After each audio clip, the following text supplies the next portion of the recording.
Се уште не се знае на колку државни фирми кои должат премногу за струја, владата ќе им помогне директно од буџетот. Вице-премиерот за економски прашања Фатмир Битики не потврди дали ќе има пари за сите. Не се знае ниту дали ќе има одговорност и ќе им се поделат откази на несовесните директори. Битики вели поради тоа што е крај на календарската година, буџетот е заокружен, па владата морала да се фокусира на приоритетите. Вкупните долгови за струја се проценуваат на 40 милиони евра, а најмногу 7 милиони евра должи клинички центар. Евана веќе почна да им доставува упомени за исклучување.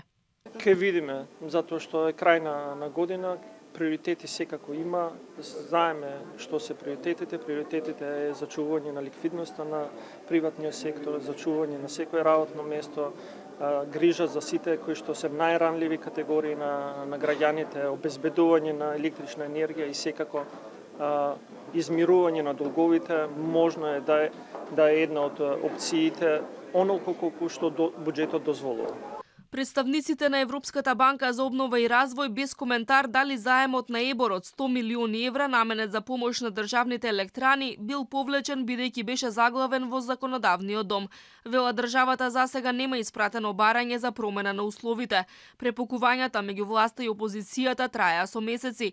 ВМРО ДПМНЕ тврдеше дека договорот за заем е условен со затворање на Осломеј во 2023 и Рек Битола до 2027 година. Битики тврди дека тоа не било точно. Роковите пропишани во енергетската стратегија претрпеле ревидирање и никаде не стоело дека Рек Битола ќе се затвори. Никаде не пишува дека целосно ќе се затвори Рек и во тој акцијски план до 2028.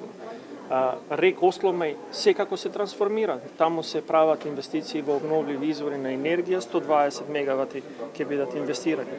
Постепено се прави транзицијата во енергетскиот сектор.